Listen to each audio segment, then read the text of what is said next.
बहुत सावधानी से कथा सुनिएगा और अपने चित्त में उतारिए। भगवान ओघड़दानी त्रिकालदर्शी कैलाशी शंकर, भूत भावन भूतेश्वर भगवान शिव, जो नवरात्रि के इस पावन अवसर पर चैत्री नवरात्रि में शिव महापुराण की कथा कहती है कि हमें अहमता नहीं लाना। ब्रह्मा जी ने भी एक बार अहंकार दिखा दिया था, एक बार कुबेर जी महाराज ने अहंकार दिखा दिया था, एक बार इंद्र को अहंकार आ गया था।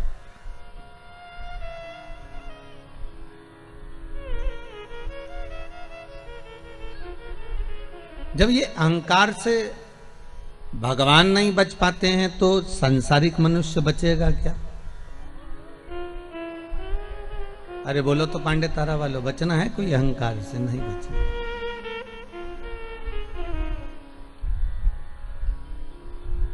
पर भगवान की कथा कहती है, लंकाधिपति रावण जब जब भगवान शंकर के सामने आता था तो भगवान शंकर हमेशा उस लंकाधिपति रावण से एक ही बात कहते थे कि तू दूसरी वस्तुओं को लेकर मत आए कर मेरे को देने के लिए।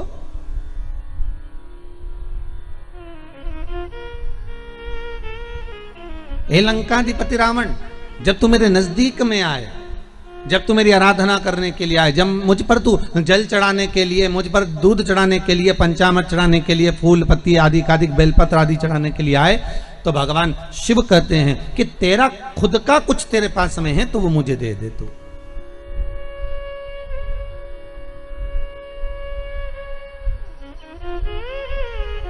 तेरा खुद का मेरे पास में, अगर तेरे पास में कुछ है तो वो मुझे समर्पित कर दे। क्योंकि भगवान बताना चाहते हैं कि मनुष्य पैदा हुआ उस दिन से लेकर मरेगा तब तक उसके पास में उसका खुद का कुछ भी नहीं है।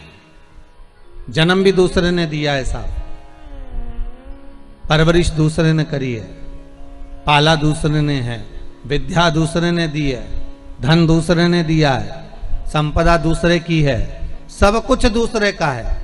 केवल इस मनुष्य शरीर में अपना खुद का अगर कुछ है तो वह अहंकार है। क्योंकि मानव जरा जरा सी बात में अहमता को लेकर आ जाता है, अहंकार को लेकर आ जाता है। तो भगवान कहते हैं इस अहंकार को तू मुझे अगर दे देता, लंकाधिपति रावण तूने सब कुछ मुझे दिया पर अहंकार नहीं दे पाया। जिस दिन तू मुझे अहम दे देता, अहंकार दे देता, ये अहंकार मुझे प्रदान कर देता तो जीवन का सर्वाधिक सुख तेरे चरणों में पड़ जाता।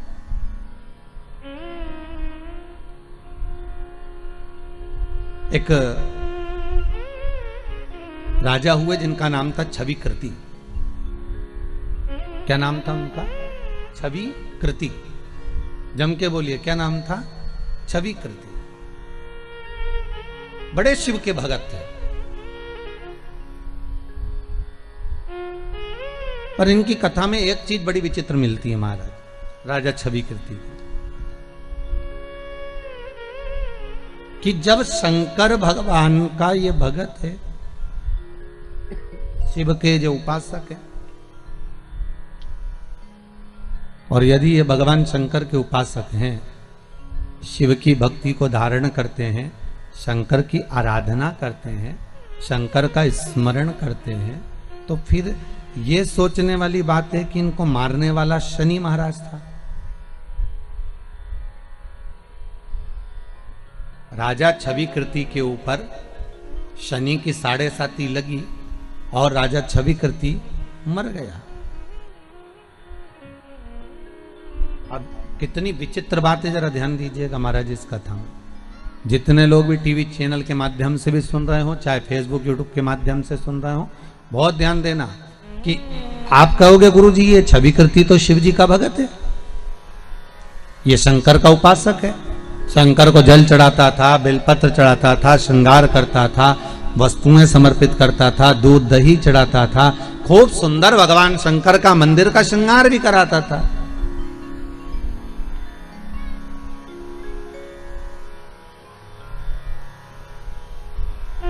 खूब सुंदर श्रृंगार।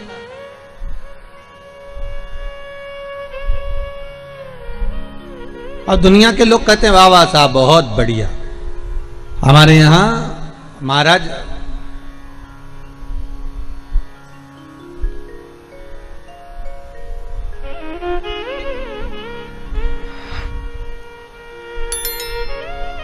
जब कहीं पर ठाकुर जी का बंगला होता है, जब कहीं पर ठाकुर जी का श्रृंगार होता है, जब कहीं पर भगवान शिव जी का कोई सुंदर उत्सव होता है, तो मंदिर को सजाया जाता है।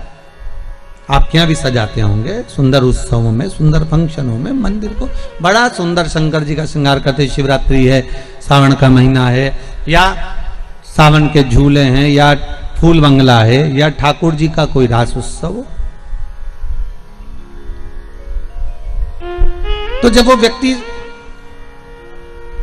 कह देता है कि आज मंदिर हमारी तरफ से सजा देना, आज फूल बंगला हमारी तरफ से कर देना, आज ठाकुर जी का श्रृंगार हमारी तरफ से कर देना, और वो 1 साल नहीं, 2 साल, 3 साल, 4 साल, 10 साल तक लगातार कराता है, तो जितने भी मंदिर के ट्रस्टी होते हैं ना, मंदिर में जितने रहने वाले होते हैं, मंदिर के जो सेवक होते हैं, मंदिर का जो मुखिया होता है, मंदिर का जो पंडित होता है, मंदिर का जो पंडा होता है, मंदिर का जो ट्रस्टी होते हैं, वो उसको बड़ा मान सम्मान देते हैं। साहब सेठ जी आए, साहब सेठ जी ने, अरे महाराज हर साल ये फूल बंगला कराते हैं, अरे ये सेठ जी हर साल भगवान का श्रृंगार कराते हैं, अरे साहब इन्होंने भगवान को खूब केसर चढ़वाई, इन्होंने भगवान को खूब गुलाब जल चढ़वाया, इन्होंने भगवान के ऊपर खूब बेलपत्री चढ़ाई, सेठ जी बहुत बढ़िया सेठ जी। साहब इतने सेठ जी प्रसन्न, इतने आनंद में सेठ जी भी बड़े प्रसन्न कि चलो हमारा नाम पूरे ब्रजमंडल में, हमारा नाम पूरे उज्जैनी में, हमारा नाम पूरी काशी में, हमारा नाम पूरे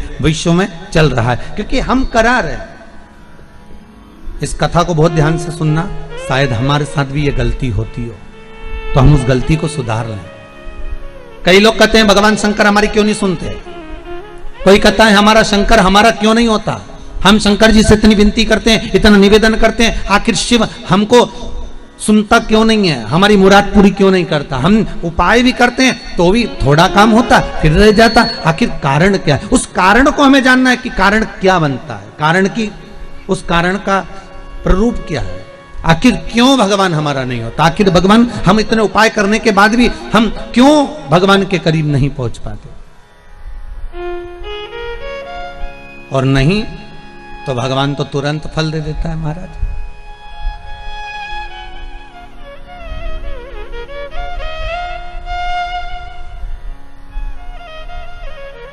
एक माता जी ने पत्र लिखा है किसी ने, उन्होंने लिखा है कि हम सीहोर रुद्राक्ष उत्सव में आने वाले थे पर हमारा रजिस्ट्रेशन नहीं हुआ था। बैठी होंगी यहाँ पर, कौन ने लिखा था, जरा हाथ उठाओ, बस हाथ उठा दो उतने में चल जाएगा।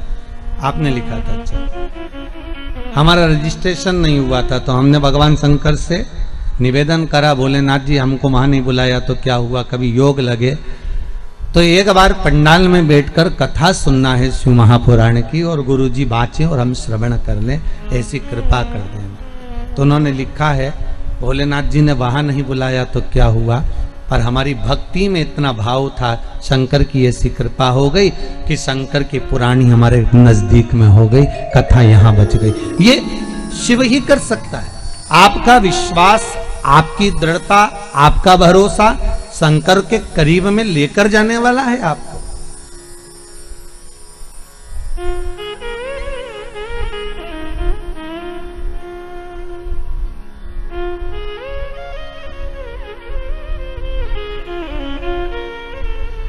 शिव के करीब में लेकर जाने वाला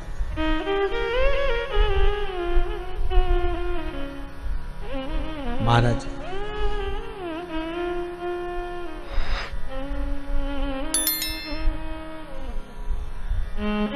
छवि कृति राजा बहुत शिव का उपासना करता था। मंदिर वालों से कह देते थे, सुनो आज पूरे मंदिर का श्रृंगार अच्छे से करना। जी महाराज, ठीक है। आज मंदिर में केसरिया भात का प्रसाद बंटवाना। जी महाराज। आज मंदिर में हलवा बंटवाना। जी महाराज। आज मंदिर में सुंदर श्रृंगार ऊपर से नीचे तक केवड़े का कर दो, चमेली का कर दो, मोगरे का कर दो। जी महाराज।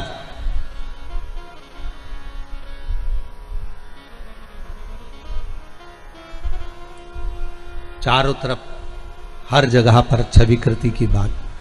क्या भगत है साहब, शंकर जी का ऐसा भगत मैंने कहीं नहीं देखा साहब। क्या भगत है, शिव जी पर पानी चढ़ाए तो चढ़ाता ही रह जाए, दूध चढ़ाए तो चढ़ाता ही रह जाए, दही चढ़ाए तो चढ़ाता ही रह जाए।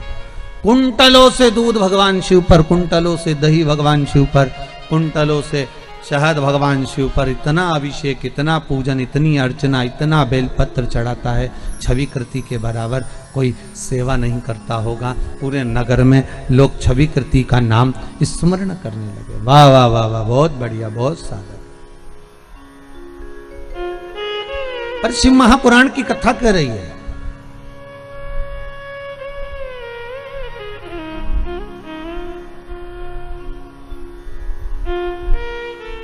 महाकाल दर्शन एक किताब का नाम है। उस महाकाल दर्शन में लिखा है राजा छविकृति और मणिरत्न का कथा। राजा मणिरत्न और छविकृति की कथा बड़ी बड़ी सुंदर लिखी। राजा छविकृति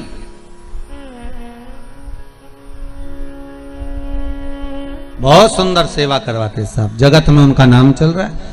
पर आश्चर्य की बात यह पड़ गई कि शंकर के उपासक छविकृति, शिव की आराधना करने वाले छविकृति राजा, और मरे तो कैसे मरे, प्राण छूटे तो कैसे छूटे, तो कहा इनको शनि ने मार दिया। आखिर कारण क्या था ऐसा कि शनि तो स्वयं शंकर का उपासक है, और जिस पर शिव खुद चढ़ा गया हो, शंकर जिसके मस्तक पर चढ़ गया हो, शंकर जिसके भीतर उतर गया हो, उसको शनि उतरेगा क्या, उसके ऊपर शनि चढ़ेगा क्या। जब शिव, यहां तो शास्त्र कहता है कि 5 बार काशी काशी काशी काशी 5 बार बोल लो तो शनि उतर जाता है। यहां तो शिव महापुराण ये करे कि 5 बार काशी का नाम ले लो तो शनि उतर गया।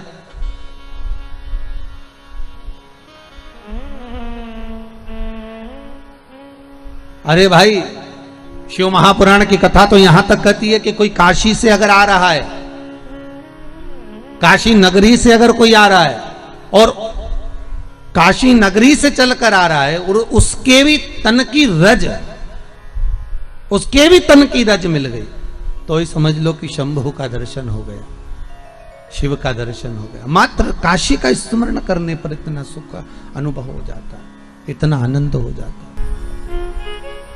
तथा सुनो, चाहे टीवी चैनल के माध्यम से सुनो, चाहे मोबाइल के माध्यम से सुनो, चाहे पंडाल में सुनो, ये आपकी मर्जी। और तुम्हारे मन में अगर कोई प्रश्न है, तुम्हारे मन में अगर कोई संशय है, तो शंकर के सामने कथा में आप ये पत्र नहीं भी लिखोगे ना, तो कथा में उस प्रश्न को लेकर बैठ जाइए बस। और ये पक्का है, अगर आपने दिल से प्रश्न किया है, भले आपने लिखकर नहीं भेजा, पर आपने दिल से अगर कोई प्रश्न किया है, तो 3 घंटे की कथा में आपके प्रश्न का उत्तर आपको उस कथा से प्राप्त हो जाएगा, ये भी पक्का है। आपने अगर दिल से लिखा है, दिल से, मन से भगवान से प्रार्थना करिए कि मेरा ये प्रश्न है, मेरा ये प्रश्न का उत्तर बस बाबा दे दें, मेरा ये प्रश्न का उत्तर हो जाए और मेरा ये कल्याण हो जाए, तो बाबा उसको कहीं ना कहीं से लेकर आपके उत्तर तक आ जाएगा, आपके प्रश्न तक आ जाएगा।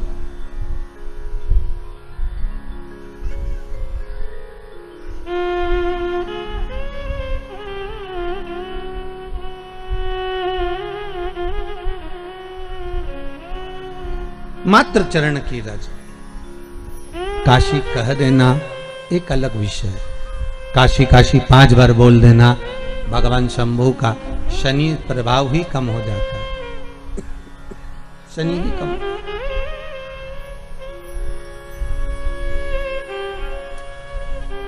शिव महापुराण की कथा कह रही है, अगर कोई काशी से भी आया है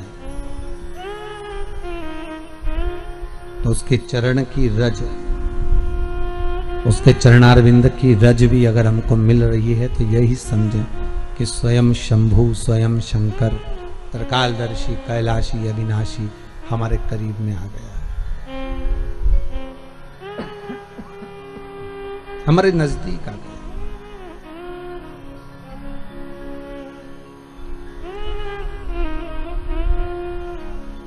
शिव हमारे पास में,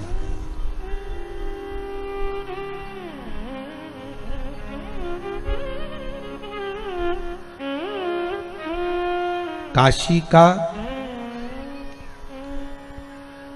शिवलिंग की स्थापना पहले भी आपको कथा में कहा, कौन ने करी है?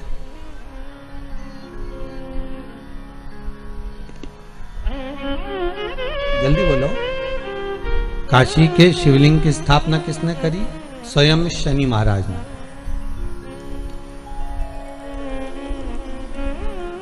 कौन ने करी है? अब तो बोल दो। शनि महाराज। कब करी? जब अपनी माता को लात मारी शनि महाराज ने,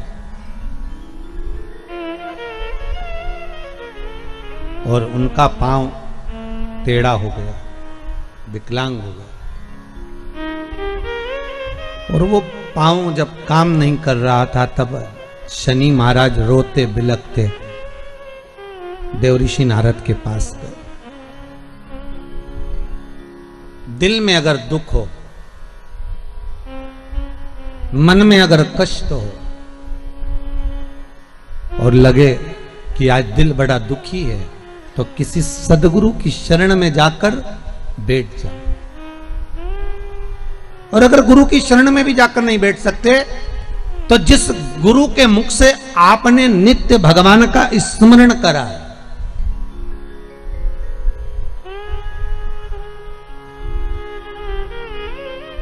नित्य भगवान का जिसका स्मरण किया है, उस गुरु की शरण का स्मरण कर लीजिए। देखिए, जो बच्चे लोग होते हैं ना, गंगा के घाट के बड़े चतुर होते हैं। एक रस्सी में चुंबक को बांधते हैं, नदी में फेंकते हैं, और गंगा के घाट में से जितनी चिल्लर होती है ना, खुला पैसा, उनको चिपका चिपका कर ले आते हैं। पर जो पैसा बहुत देर तक चुंबक से चिपका रहता है, वो पैसे में भी ऐसी चुंबक हो जाता है कि वो पैसा भी दूसरे पैसे को चिपका कर ले आता है।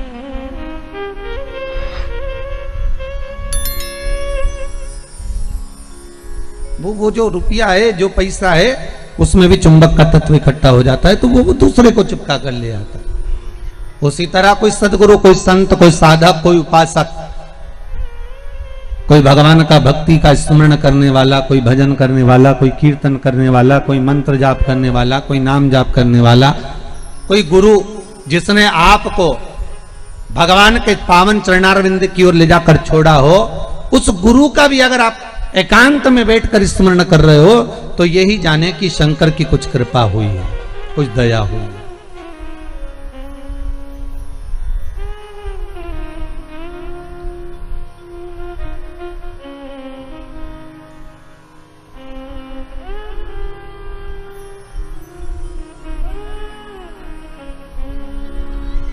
ये वो ही कर सकता है।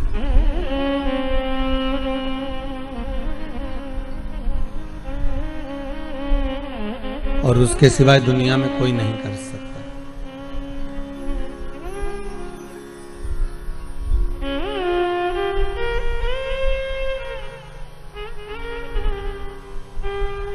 एक हमारे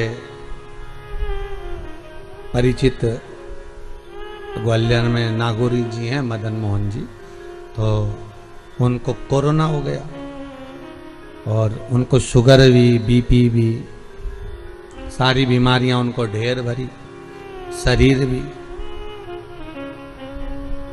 अब वो हॉस्पिटल में भर्ती हो गए, ऑक्सीजन लेवल भी गड़बड़ हो गया, आईसीयू में पटक दिया। उनकी बेटी का फोन आया कुछ दिन पहले कि ऐसी ऐसी बात है। अब वो समिति के कार्यकर्ता भी, तो हमने कहा नागौरी जी से जरा बात कराओ। अब को तो आईसीयू में, हमने कहा डॉक्टर से प्रार्थना करवाओ, कोई सिस्टर डॉक्टर को मोबाइल दो, जरा बात करे, बात कर भाई। हमने कहा है नागौरी जी, तुम जब ग्वालियर से 2 व्हीलर गाड़ी लेकर सीहोर आ सकते हो, तो मौत के मुंह से निकलकर वापस सीहोर नहीं आ सकते थे। विश्वास रखना, भरोसा दृढ़ रखना, और शंकर का श्री शिवाय नमस्तुभ्यम का जाप करते रहना। बाकी का वो जाने, उसका काम जाने। आप मानेंगे नहीं, इतनी बीमारी होने के बाद भी कोरोना इतना लगभग 50% चढ़ने के बाद भी बाबा ने ऐसी कृपा कर दी कि लौट कर वापिस घर आ गए। ये करुणा होती है। जहां दुनिया हार जाए वहां एक डॉक्टर और बैठा हुआ है। बस अहंकार के पद से थोड़ा सा हटना पड़ेगा, अहमता से थोड़ा नीचे जाना पड़ेगा। अरे लंकाधिपति रावण को मारने के लिए कितना प्रयास कर लिया भगवान राम ने, लंकाधिपति रावण को मारने के लिए कितना प्रयास कर लिया लक्ष्मण जी ने, लंकाधिपति रावण को मारने के लिए कितना प्रयास कर लिया श्री हनुमान जी ने। भगवान राम बाणों पर बाण चलाते रहे पर रावण के प्राण नहीं छूटते थे। तब राम जी महाराज ने उस समय पर श्री हनुमान जी से पूछा, हनुमान तू शंकर का अवतार है, मैंने तुझे इसलिए रखा मेरे साथ में कि शिव मेरे साथ में रहना चाहिए, तू बता कि रावण कैसे मरेगा। हनुमान जी बोले, मैं रुद्र का अवतार हूं, सत्य कहता हूं कि इसके हृदय में जब तक शंकर का नाम जप चल रहा है इसको कोई नहीं मार सकता, ये पक्का है। तो एक काम ऐसा करो कि इसके हृदय से शिव निकल जाए, इसके हृदय से शंकर बाहर हो जाए, तब जाकर तो इसके प्राण छूटेंगे। तब तुरंत हनुमान जी महाराज बोले कि प्रभु अब आपको क्या बताऊं कि मैं अगर लंकाधिपति रावण के सामने खड़ा रहूंगा तो ये रावण मरने वाला तो नहीं है, क्योंकि मैं स्वयं शंकर का एक अवतार हूं और मैं शिव का अवतार रावण के सामने जब तक है तब तक यमराज की तो हिम्मत नहीं है कि यहां आकर खड़ा हो जाए। स्वयं राम जी के प्राण छूटे जब की कथा निकाल लो, जब राम जी के प्राण छूटे उस समय की कथा निकाल कर देखिए।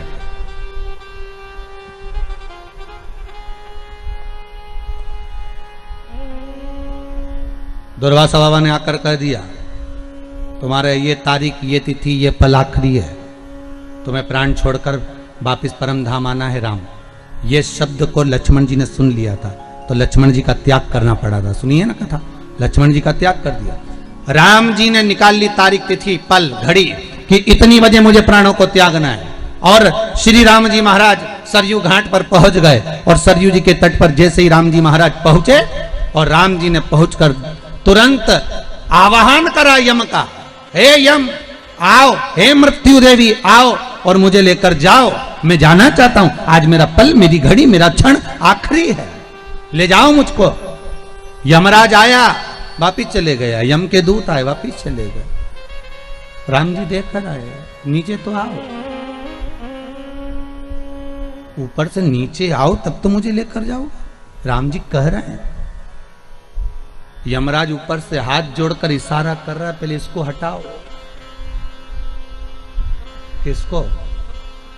अरे जम के तो बोलो, हनुमान को। जब तक ये शंकर पास में होगा तो प्राण छूटेंगे क्या? क्योंकि वचन लिया है यमराज ने, ये वचन यमराज की पुत्री मृत्यु देवी जब मरी थी, शंकर भगवान ने जब प्राणों को राजा श्वेत के सामने हरा था, जब राजा श्वेत के सामने मृत्यु देवी को भी मार दिया था, मौत को भी समाप्त कर दिया था, जब राजा श्वेत के सामने यमराज को भी मार दिया था, उस समय पर सूर्य नारायण भगवान रोते हुए आए और सूर्य देवता ने आकर कहा, मेरा बेटा धर्म का कार्य कर रहा था, राजनीतिक कार्य कर रहा था, जो एक देवता को सौंपा गया कर्म है वो कर्म कर रहा था, फिर मेरे बेटे को क्यों मारा? शंकर भगवान ने कहा, इसने मेरे मंदिर में प्रवेश क्यों करा? ये मेरे मंदिर में आकर राजा श्वेत को मार रहा था, मैंने इसको मार दिया। तो उसके अंतिम क्षण थे, उसके अंतिम श्वास थी, उसका अंतिम पल था। शंकर भगवान बोले, भले अंतिम पल था, भले अंतिम श्वास थी, भले अंतिम क्षण था, पहले मुझसे तो पूछना था। मृत्यु लोक का देव अधिदेव महादेव अभी विराज रहा है, पृथ्वी के देव से पूछो क्या मैं इसको उठाकर ले जा सकता हूं? जब मेरी आज्ञा हो तब लेकर जाना, ऐसे कैसे लेकर चले जाओगे? इसलिए मैंने मृत्यु देवी को भी मार दिया, यमराज को भी मार दिया। सूर्य नारायण भगवान रोने लगे, भगवान विष्णु से कहा, मेरे पुत्र और पोती को जीवित करवाओ। शंकर भगवान ने कहा, शर्त एक रहेगी, जीवित तो मैं कर दूंगा, शर्त इतनी सी है, अगर कोई मेरा भजन कर रहा होगा, जहां शंकर खड़ा होगा, शंकर का स्मरण खड़ा होगा, जहां शिव नाम का जाप हो रहा होगा, वहां ना तो यमराज आएगा ना यमराज की बेटी मृत्यु देवी आएगी। अगर ये वचन दे तो मैं जिंदा कर दूं। सूर्य नारायण भगवान ने कहा, मैं वचन देता हूं, आपका जहां नाम होगा वहां दोनों नहीं आएंगे। तो वचन दे दिया। तो जब वचन दे दिया तो हनुमान जी शंकर का अवतार और ऊपर से यमराज कह रहे इनको हटाओ। तो राम जी समझ गए कि हनुमान ने कहा था रावण को मारते समय कि मैं पास में होऊंगा तो रावण नहीं मरेगा, मतलब मेरे साथ भी यही है, अगर शंकर साथ में है तो राम के प्राण नहीं छूटने वाले। तो राम जी से निवेदन यमराज कर रहे हैं, धर्मराज कर रहे हैं, आप कृपा करो और अपने प्राण त्यागने के लिए कुछ कृपा करिए, मैं मृत्यु देवी को भेज दूंगा, पर पहले इस शंकर को हटा दीजिए। और राम जी ने अपने हाथ की मुद्रिका उतारी, सरयू जी के जल में फेंक दी और हनुमान से कहा, हनुमान अरे मेरी मुद्रिका गिर गई, जल्दी जा लेकर आ। और हनुमान मुद्रिका लेने के लिए जैसे ही पानी में कूदे और राम जी महाराज पानी में तुरंत अपने प्राणों को त्याग देते हैं। हनुमान जी जब लौट कर आते हैं तब हनुमान को लगा कि प्रभु मेरे सामने प्राण नहीं छोड़ सकते थे, इसलिए मुझे हटा दिया था, इसलिए मुझे हटा दिया था। क्योंकि शंकर जब तक तुम्हारे नजदीक में है जीजियों, इस कोरोना महामारी में मैं बार बार आप लोगों से कह रहा हूं, पिछली बार भी पूरे लॉकडाउन में एक शब्द कहता रहा, आज फिर कह रहा हूं कि श्री शिवाय नमस्तुभ्यम इस मंत्र को मत छोड़ो। कम से कम एक दिन में 11 बार 21 बार चलते फिरते जपते रहो, ओम नमः शिवाय बसते रहो। श्री शिवाय नमस्तुभ्यम नहीं बोलो तो ओम नमः शिवाय बोलो, ये ना बोलो तो महामृत्युंजय का मंत्र का जाप करो, पर शंकर का अनुमोदन करो, शिव का स्मरण करो। वो कालों का काल है, वो महाकाल है, वो तुमको गिरने नहीं देगा, ये पक्का है, गिरने नहीं देगा। ये फालतू के दुनिया के लोग मैसेज करते फिरते हैं कि इतने मर गए इतने जी गए, इसकी अपेक्षा मैसेज करो श्री शिवाय नमस्तुभ्यम जपो रे भाया, जपते रहो, कुछ नहीं तो 11 बार तो जपो, दिल से पुकारो उस शंकर को, वो तुम्हारे सामने होगा, साहब तुम्हारे सम्मुख में, तुम्हारे साथ।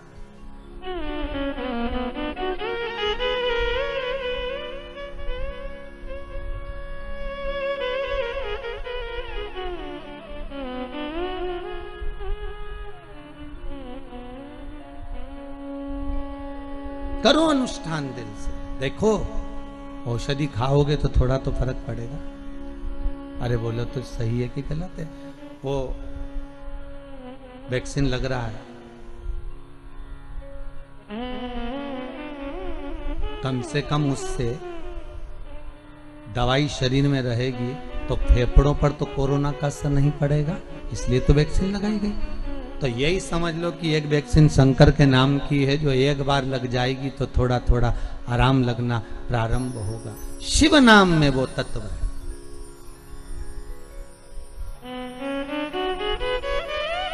मुद्रिका जब सरयू जी में गई तब राम जी महाराज ने अपने प्राणों को त्यागा है।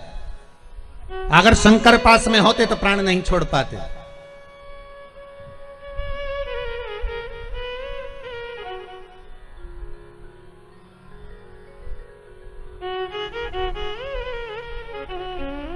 प्राण नहीं निकला। अब तुम मृत्यु कैसे आए? ये प्राण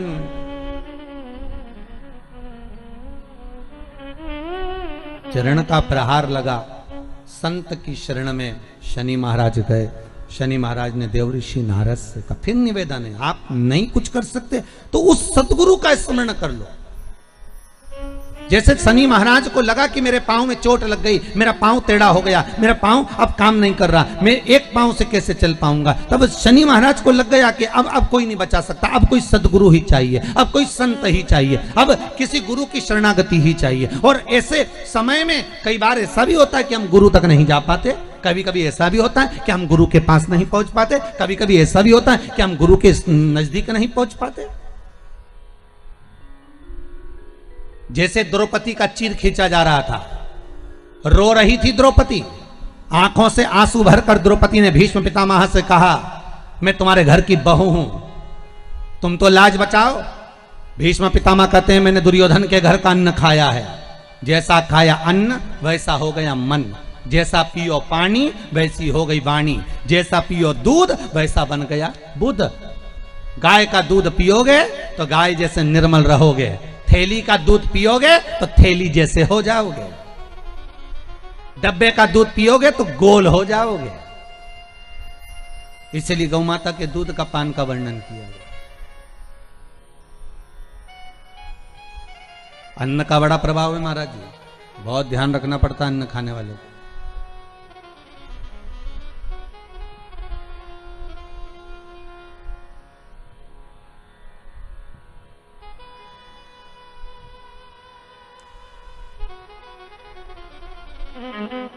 किसी गुरु के लिए, किसी संत के लिए, किसी भगवंत के लिए, किसी भगवान के लिए अगर आप भोजन बना रहे हो ना, तो उसको अगर दिल से बनाओगे और कोई चीज दिल से लेके आओगे ना, तो भगवान उसको स्वीकार कर लेता है, भगवान उसको अंगीकार कर लेता है। आप दिल से अगर कोई चीज लाया भगवान के लिए लेकर, भाव से लाया,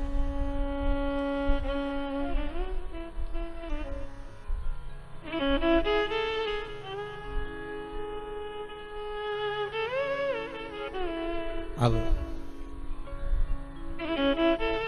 दुर्योधन तो बैठा है, दुशासन चीर खींच रहा है, द्रौपदी रोती बिलकती धृतराष्ट्र गांधारी के सामने जाकर खड़ी हो गई, कोई नहीं बचाया। आखिरी में द्रौपदी गुरु द्रोणाचार्य के पास में गई, मैं आपकी चेली हूं, आपने मुझे गुरु मंत्र दिया। कोई साथ नहीं देता, पर जिस गुरु ने मंत्र दिया है वो तो साथ देगा ना, आप तो साथ दो। गुरु द्रोणाचार्य मुस्कुराते हुए कहते हैं, रे द्रौपदी, इस सभा में जितने बैठे हैं कोई तेरा साथ नहीं देगा, मैं भी तेरा साथ नहीं दूंगा, क्योंकि मैं गुरु हूं। भले मैंने मंत्र दिया है, पर एक बात याद रख ले, गुरु भले साथ ना दे, पर जो मंत्र दिया है तुझको, तो उस मंत्र को जप। गुरु मंत्र जो मिला है उसको जपो। हम आपसे फिर कहें, तुम्हें शिव पुराण याद रहे ना रहे, आप शंकर की कथा, कई लोग ये भी पूछते हैं कि गुरुजी हम शिव पुराण सुनेंगे, और आप कहते हो कि शिव पुराण सुनना चाहिए, तो जब हमारे प्राण छूटेंगे तो जब तक तो शिव पुराण हम भूल ही जाएंगे, तो फिर प्राण छूटेंगे जब तक तो शिव पुराण शरीर में रहेगी ही नहीं, फिर मतलब क्या पुराण सुनने से? और आखिरी में कौन पुराण सुनाएगा? फिर तो गरुड़ पुराण सुनाएंगे, फिर कौन शिव पुराण सुना रहा? तो आपका क्या कहना है गुरुदेव? अगर मृत्यु के क्षण पर प्राण छूटते समय शिव महापुराण की कथा नहीं याद रही तो उसका मतलब क्या? फिर सुनने से आनंद क्या? अरे भैया, शास्त्र कहता है 1 महीने पहले 15 तारीख को आपने क्या खाया था, आपको याद है क्या? अरे मुंह से तो बोलो। नहीं। 20 तारीख को क्या खाया था 1 महीने पहले, आपको याद है क्या? नहीं। पर 20 तारीख को 1 महीने पहले 15 तारीख को जो तुमने खाया था वो तुम्हारे शरीर में गया, जाने के बाद उसका रक्त बन गया, रक्त बनने के बाद वो शरीर में आज तक चल रहा है। जो तुमने 1 महीने पहले खाया था उसका रक्त तुम्हारे शरीर में आज तक चल रहा है। शिव महापुराण की कथा वही कहती है, भले मरते समय तुम्हें कथा याद रहे ना रहे, पर इतना जरूर याद रखना कि तुमने जिस कथा को सुना है अंतिम समय तक वो तुम्हारे शरीर में निरंतर रक्त के साथ चलती रहेगी, और वही यम की कैद से छुड़ाकर परमात्मा के दरवाजे तक पहुंचा देगी। वो शरीर में चलती रहती है निरंतर, रात दिन, हर पल, हर घड़ी, हर क्षण चल रही है।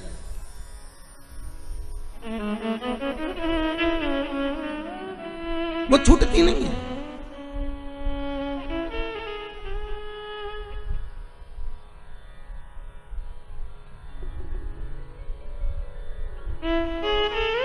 वो मिलती है तो एक बार अगर मिल गई, औषधि चली गई शरीर में, फिर औषधि का काम है कितना असर करना है, ये तो औषधि दिखाती है। औषधि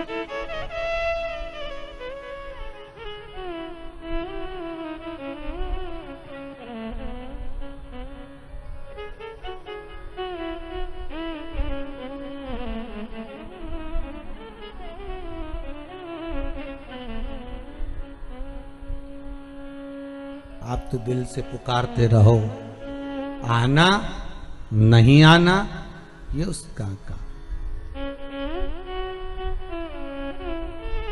उससे निवेदन करते रहो, ये फिर उसकी मर्जी।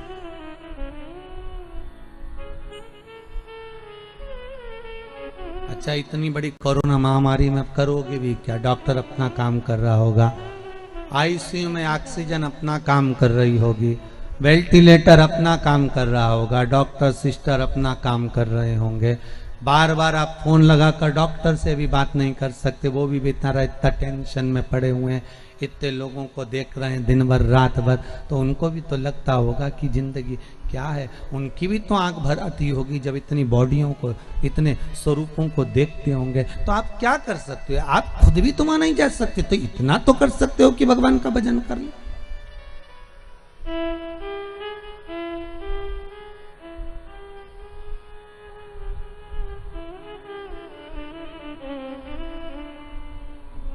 इतना तो निभा सकते, और कुछ नहीं तो वो रुद्राक्ष महोत्सव का वो एक लाइन याद करी हुई ध्यान में आप बोल सकते, अंत समय प्रभु आना पड़ेगा, अंत समय प्रभु,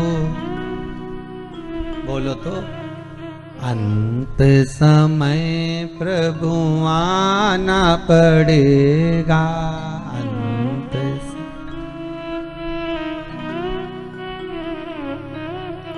वादा किया तो निभाना पड़ेगा, वादा की तो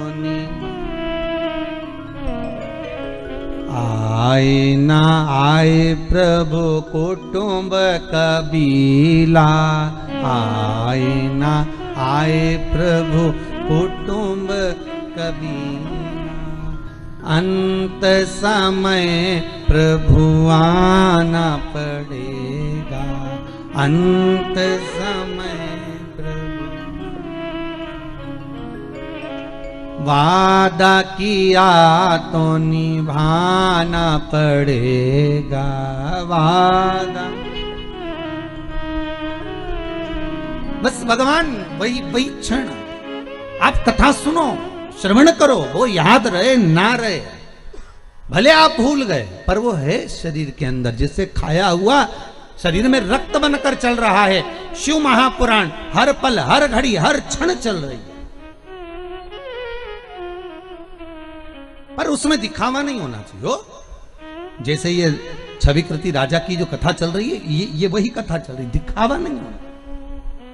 दो तरह के व्यक्ति होते हैं, होटल में जाते हैं खाना खाने के लिए, होटल में जाते हैं नाश्ता करने के लिए, समोसा खा लिए 2 4 5 लड़के, 4 5 मित्र, एक ने कोल्ड ड्रिंक की बोतल ले ली, एक ने समोसा ले लिया, एक ने इमरती ले ली, एक ने भजिया, एक ने दूध ले लिया, एक ने चाय पी ली, सब ने खाया पिया, और एक व्यक्ति उठकर गया काउंटर पर, जल्दी से जेब में से पर्स निकाला, पैसे निकाल कर देने लगा। ले साहब कितने का हिसाब हुआ? सबका हिसाब बताओ कितने का हुआ? साहब 52 रुपए हुए, काट लो, ये लो पैसे। अब एक व्यक्ति वो है जो तुरंत उठकर गया और पैसे दे दिए, और एक व्यक्ति वो 4 5 जो खा रहे थे ना, वो बाद में आए, अरे रुक, हम दे रहे हैं, रुक जा, अरे रुक तो सही, अरे 2 मिनट रुक तो सही, मैं दे रहा हूं ना। अरे देने वाला है तो दे, नहीं दे, निकाल दे, पर नहीं, वो इतना ही बोलता रहेगा, बार बार जेब में हाथ डालेगा, अरे रुक, तू रुक तो सही है, अभी रुक, मैं अभी निकाल रहा हूँ, मैं दे रहा हूँ, अरे रुक, दुकान वाले लेना मत ही हो, रुक रुक, और ये कह दे, और अभी रुक 2 मिनट, और 1 घंटे तक तो जेब में से खींच रहा, रुक तो। इतने में बोला, भैया काट ले यार, इसकी मत सुन तो काट कुटा ले, 52 रुपए तो हुए, काट ले। एक व्यक्ति वो होता है जो तुरंत गया, निकाले और दे दिए, और एक व्यक्ति वो होता है कि मैं देते रहा हूं, देते रहा हूं, देते रहा। इसी तरह 2 तरह के भगत होते हैं, एक वो जो भगवान की भक्ति में बैठ जाता है, भगवान को रिझाने के लिए, उसे किसी से मतलब नहीं होता, और दूसरा जगत भर में डोंडी पीट कर कहता है, मैं तो रोज आधे घंटे भगवान को पूजन करता हूँ, मैं तो मंदिर जाता हूँ, मैं तो अगरबत्ती लगाता हूँ, मैं तो हनुमान चालीसा का पाठ करता हूँ, मैं तो ये वाली माला जपता, मैं तो वाली माला जपता। जितने महाराज मिलेंगे सबको अपनी स्टोरी सुनाएगा, मैं तो भैया रोज मंदिर जाती हूँ, मैं तो 15 मिनट जाती, मैं तो 1 लोटा पानी लेकर जाती, मैं तो ये करती, मैं तो वो करता, मैं तो ये करता। एक वो होता है जो जगत भर में डोंडी पीटता फिरता है कि मैं कर रहा, मैं कर रहा, मैं कर रहा, मैं कर रहा। ये उसी में कहा है कि मैं दे रहा, मैं दे रहा, मैं दे रहा, तो देनी दे दे जा।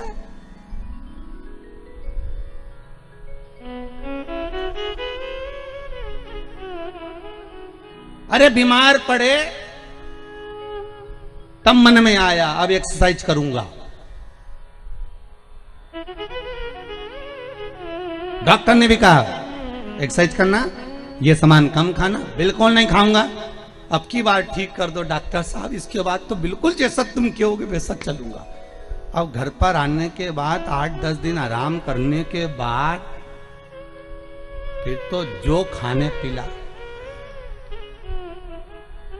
फिर तो पत्नी भी कह रही है थोड़ी योगा मोगा कर लो, एक्सरसाइज तू करिया जा, मेरा शरीर दिख रहा है योगा के लायक, तो खा लो, जा खा, शरीर ना दिख रहा है।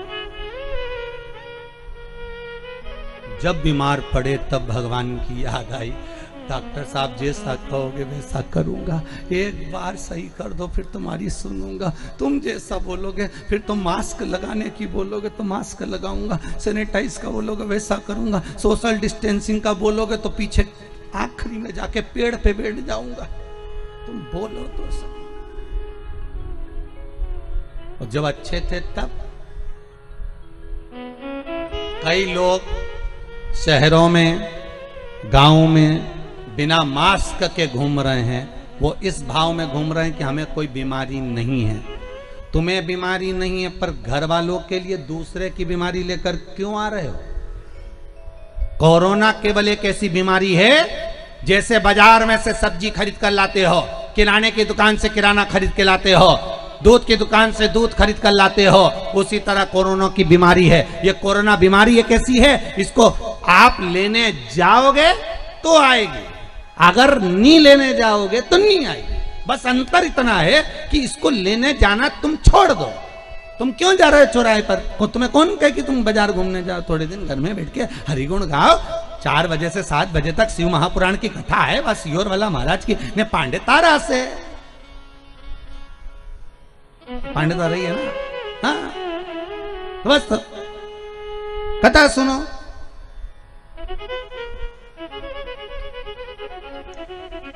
स्मरण करो, 3 घंटा कथा का भगवान भजन करो, और कथा अच्छी लगे तो सुनो, नहीं तो तुम्हारे हाथ में रिमोट रखा है ना, महाराज चेंज कर दो। टीवी पे तो घना महाराज आए, 2 मिनट में चेंज, दूसरा पकड़ लो कि ये महाराज आई दिया, चलो दूसरा महाराज देखेंगे। और महाराज नहीं आए तो कहेंगे न्यूज देख, पर कथा सुन लोगे तो तुम्हारी न्यूज नहीं बनेगी, ये पक्का, ये तो पक्का। कथा सुन लो, बस स्मरण कर लो। महाराज राम नाम के हीरा मोती में बिखलाऊं गली गली, ले लो रे कोई राम का प्यारा। आगे क्या है? शोर मचाऊं गली गली, ये तो बिखेर रहे, कहीं योग बना होगा भगवान का जो मिल रहा है, डालो।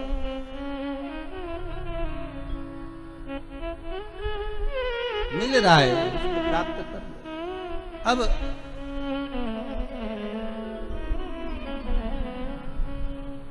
अंतिम क्षण शनि महाराज मन में सोचे कि मैं गुरु की शरण जाऊं।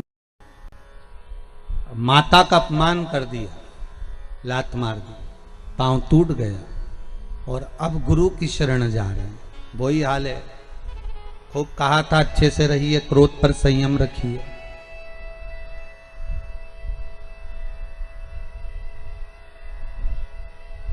आंधी और क्रोध समाप्त होने के बाद पता चलता है कि नुकसान कितना हुआ है। ध्यान रखिएगा जरा, क्या क्या चीज जम के बोलो जरा। आंधी और क्रोध समाप्त हो जाते हैं तब पता चलता है कि नुकसान कितना हुआ है। आंधी आती है, हजारों मकान छपड़ा सबको उड़ाकर चली जाती है, सबको नष्ट कर कर चली जाती है। और क्रोध आता है, 10 मिनट का, 5 मिनट का, 15 मिनट का क्रोध सब घर को अस्त व्यस्त कर देता है। पत्नी, बच्चे, बड़े, सबको। पत्नी को क्रोध आता है तो पति, बच्चे, सबके ऊपर असर करता है। और पति को आया तो वो भी यहीं से मतलब नहीं होता, सब जगह, सब जगह।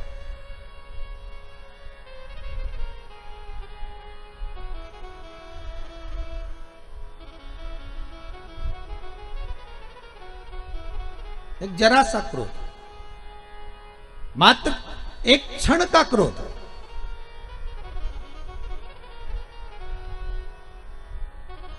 अब एक बहुत सुंदर प्रसंग था कि एक ऑफिस से एक भैया आ रहे थे, उनको घर पर से एक पत्नी से झगड़ा कर कर आ रहा था, और झगड़ा कर कर आया, और उसने झगड़ा करते करते जैसे बाहर निकला तो सामने कुत्ता बैठा, तो उसमें एक लात दी धर के गुस्से के कारण। कुत्ता भागते भागते गया तो दूसरे व्यक्ति को काट लिया।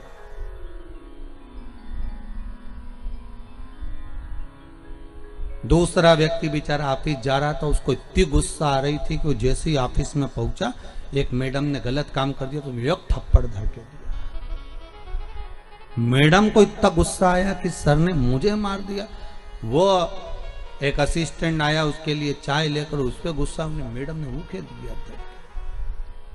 असिस्टेंट के लगा बताओ मैडम ने मुझे मार दिया। वो अंदर गया, अंदर जाकर उसने कहा 4 लोगों में मेरी इज्जत खराब कर दी, उसने तेल डाला, ने मर गया। अब बताओ गुस्सा किसका था? देखिए जरा, अंदाजा लगाइए, गुस्सा किसका था, क्रोध किसका था? अंदाजा लगाओ जरा। क्रोध दूसरे का, और दूसरे ने मारी लात किसको? कुत्ता को। गुस्से में कुत्ता काटा दूसरे को, दूसरा गया दूसरे के पास।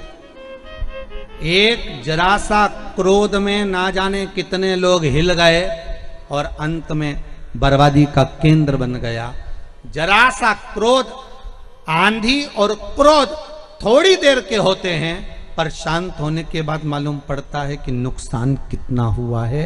इसलिए थोड़ा संयम बहुत जरूरी है। जब गुस्सा आए तो 1 लोटा पानी भर के उसमें भगवान का नाम लेके धीरे धीरे कर कर पीना चालू कर दो। जो अपशब्द बोल रहा है उसको देखो ही मत, पीते रहो। शंकर भगवान जैसे विष पी गए, तुम गुस्सा पी जा। पर तुम्हारी आदत है ना महाराज, खाए बिना रह जाऊं। पर देखो माता कितनी जल्दी बोली, बोले बिना नहीं। हम तो बोले ही नहीं, जवाब तो इनने ही दे दिया तुरंत। हम तो बोले नहीं कि खाया बिना रह जाऊं, पर बोले बिना नहीं रह सकते, इसलिए जवाब तो दूंगे चाहे कुछ भी हो जाए। बोले बिना, अरे क्यों? शनि महाराज ने गुस्सा करा, पांव टूट गया। पांव टूट गया तो नारद जी के पास गए। देव ऋषि नारद बैठे हुए थे, भगवत स्मरण में लगे हुए थे। देव ऋषि नारद ने जो शनि महाराज को देखा, अरे शनि महाराज आप आए हो, आप और यहाँ? शनि महाराज बोले हाँ मेरा आना हुआ है, क्या कारण है? शनि महाराज जी बोले मेरा पांव टूट गया, कुछ कृपा कर दीजिए। आप संत हो, साधु हो, सन्यासी हो, तपस्वी हो, साधक हो, उपासक हो, और एक भक्त जो होता है, एक साधक जो होता है, एक संत जो होता है, एक गुरु जो होता है, जो भगवान की भक्ति में निरंतर डूबा हुआ होता है, वो आपको भगवान की भक्ति में ही डुबोएगा, भगवान के भजन में ही डुबोएगा, वो गलत जगह नहीं डुबोएगा। कामी व्यक्ति के पास जाओगे तो वो काम में डुबो देगा, लोभी के पास जाओगे तो लोभ में डुबोएगा, वासनावान के पास जाओगे तो वासना में डुबो देगा, तृष्णावान के पास जाओगे तो तृष्णा में डुबोएगा, अहंकारी के पास जाओगे तो अहंकार में डुबोएगा, और भगत के पास जाओगे तो भक्ति में डुबोएगा। देव ऋषि नारद ने कहा काय को चिंता करते हो, गंगा जी के घाट पर जाओ, शंकर भगवान का एक शिवलिंग का निर्माण करो, और शिवलिंग का निर्माण कर कर गंगा के घाट पर शंकर जी की आराधना करो। जगत के धात्रा शिव शंकर वही सब कुछ कर सकते हैं। मनुष्य के शरीर के जितने अंग हैं, मानव शरीर में जितने अंग हैं, कहते हैं इनका एक अलग अलग देवता है। प्रत्येक अंग का एक अलग अलग देव है, और सारे अंगों का अलग अलग देव है। सारे अंगों के देवताओं पर कंट्रोल करने वाला शंकर है, भगवान शिव औघड़दानी त्रिकालदर्शी कैलाशी। शरीर के किसी भी अंग में अगर चोट लगती है, किसी भी, एक बच्ची ने लिखा है कि कोई माता ने कि मेरे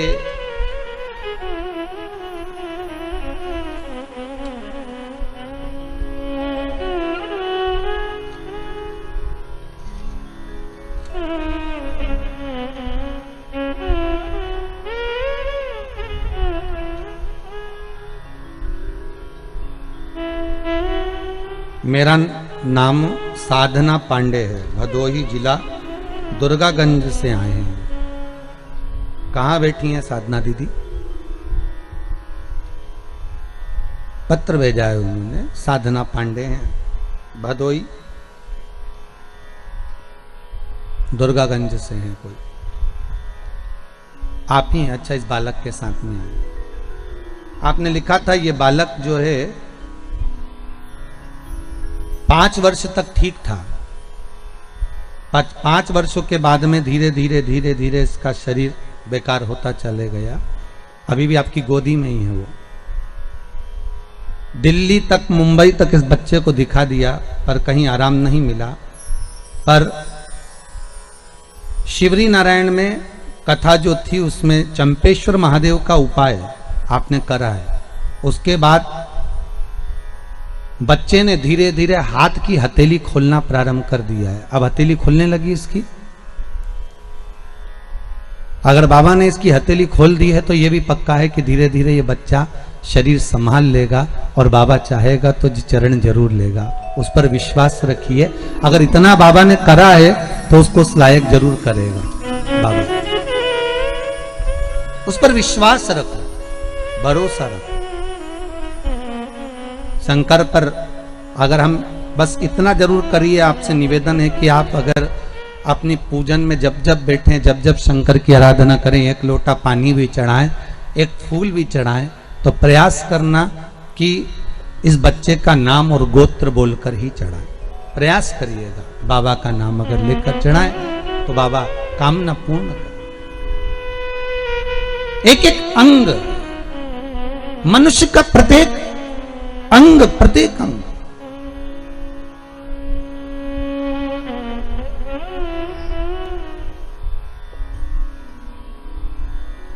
ऐसा कोई अंग नहीं जिसका कोई देव नहीं।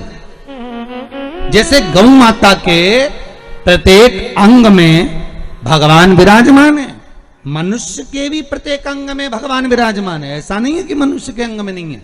हो, आप लोग शास्त्र को उठाकर देखिए, आपको मालूम पड़ेगा कि मानव के एक एक अंग में, यहां तक हमारे देवी देवताओं की जब प्राण प्रतिष्ठा होती है, देवी देवताओं को जब प्राण दिया जाता है तो ब्राह्मण मंत्र बोलते हैं। एक एक देवी देवता का मंत्र का स्मरण कर कर, एक एक देवी देवता के मंत्र का अनुमोदन कर कर, नेत्रों के देवता का, कंधे के देवता का, घुटने के देवता का, जंघा के देवता का, एक एक देवता का स्मरण कर कर उसमें प्राण दिए जाते हैं। जब देवताओं का एक एक अंग में एक एक देव का वास है तो मनुष्य के प्रत्येक अंग में एक एक देव का वास है। हमें करना क्या है? जो अंग हमारा गड़बड़ हो जाए, लीवर गड़बड़ हो गया, अगर किडनी गड़बड़ हो गई तो पहले उस देवता को निकालो कि इस लीवर और किडनी में देवता कौन सा बसा हुआ। किसी ब्राह्मण से पूछो कि बताओ कि इस किडनी में, इस लीवर में देवता कौन सा है, और उस देवता का स्मरण कर कर शंकर से जोड़कर उसका अनुमोदन करना चालू करो। धीरे धीरे उसका जब भाग मिलना प्रारंभ हो जाएगा, अपने आप नगर पालिका में नल का बिल जमा करना चालू कर दोगे तो नल चालू हो जाएगा। लाइट का बिल जमा करना चालू कर दोगे तो लाइट चालू कर देंगे। नहीं तो कोई तुमको लाइट का कनेक्शन देगा क्या? अरे बोलो तो नल बंद कर देंगे, लाइट बंद कर देंगे। तुम उसका बस बिल जो दे रहे हैं, हमने लाइट वाले का बिल दिया तो उसने लाइट चालू कर दिया, नल वाले का बिल दिया तो नल चालू कर दिया, टैक्स जमा कर दिया तो सब कार्य सफल होने लगे। उसी तरह एक एक स्थान का एक एक देवता है, लीवर का, किडनी का, अर्थात कंधों का, इस टखने का, जंघा का, ऐड़ी का, पंजे का, कहुनी का, नेत्रों का, श्रवण शक्ति का, जिह्वा का, एक एक देव है। उस देव का स्मरण करना प्रारंभ करिए कि वो देव कौन सा।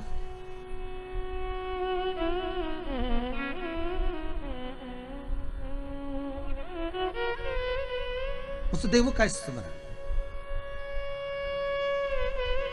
सारे देवी देवताओं में केवल एक ही देव है, देव अधिदेव महादेव, जिनके ऊपर जल चढ़ाया जाता है, दूध चढ़ाया जाता है, पंचामृत चढ़ाया जाता है, तो उस शिवलिंग को दोनों हाथों से मला जाता है।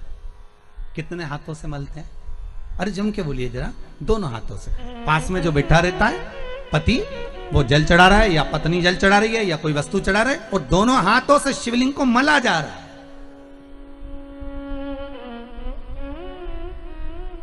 लिंग पुराण कहती है कि शंकर भगवान के शिवलिंग पर कोई वस्तु चढ़ाकर उसको मली क्यों जा रही है, उसका स्मरण, उसका घर्षण क्यों किया जा रहा है। तो लिंग पुराण कहती है कि शंकर पर जो पदार्थ हमने चढ़ाया है, जो वस्तु चढ़ाई है, जो दूध चढ़ाया, जो दही चढ़ाया, जो पंचामृत चढ़ाया, उसका जब हम घर्षण करते हैं, शंकर का शिवलिंग में संपूर्ण शिव जी का श्री विग्रह विराजमान होता है। तो हमारे रोग, हमारी बीमारी किस जगह पर है, जब हम शंकर के शिवलिंग का घर्षण करते हैं तो उससे हमारी बीमारी धीरे धीरे समाप्त होने लगती है। धीरे धीरे समाप्ति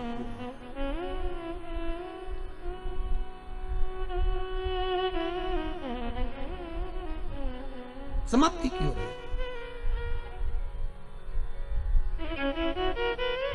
अच्छा, एक और सुंदर सी बात और अच्छी है। अभी नवरात्रि चल रहा है, दुर्गा सप्तशती का पाठ आप लोग कर रहे होंगे।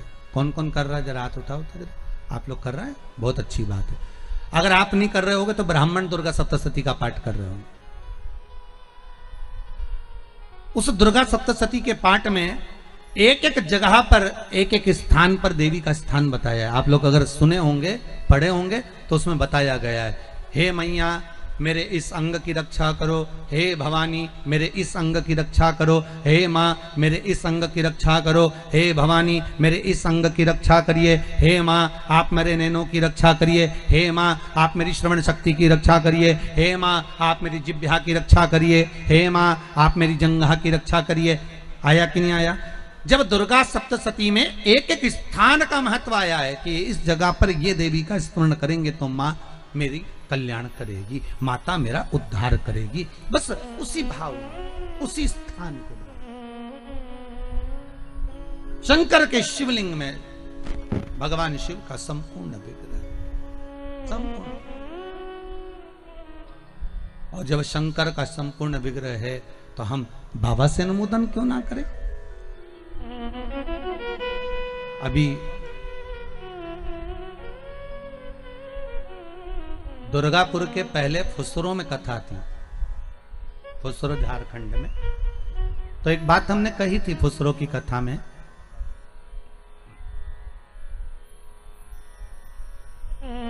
कि जिस व्यक्ति को शरीर में बहुत कष्ट रहता हो,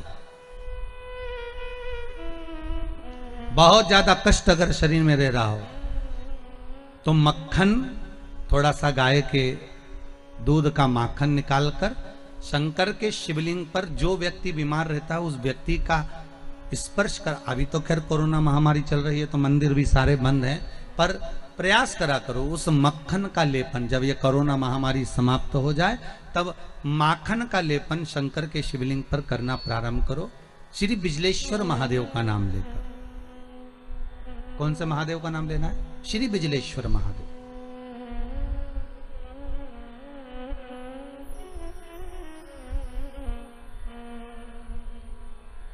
पूरी दुनिया में बिजलेश्वर महादेव एक ही जगह पर विराजमान है, हिमाचल में, मनाली के पास। पूरी दुनिया में शंकर जी का एक ही मंदिर है जहां पर बिजली गिरती है शिव जी के शिवलिंग पर और शिवलिंग के टुकड़े हो जाते हैं।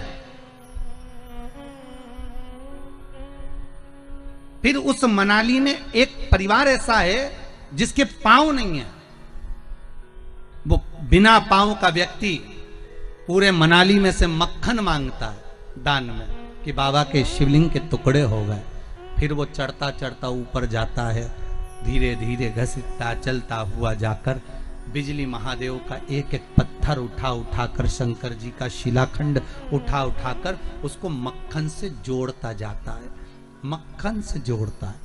उसके बाद में फिर हाथी के पांव से भी तुड़वाओ, सूंड से भी तुड़वाओ तो वो शिवलिंग नहीं टूटता, मात्र मक्खन से ऐसा चिपक जाता है। वो बिजली महादेव है।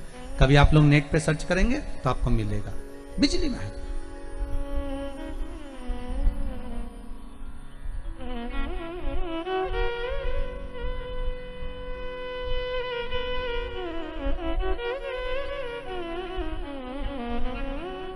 शिव कहां नहीं है साहब? शंकर का अनुमोदन किस जगह पर नहीं है? शिव का स्मरण कहां नहीं होता?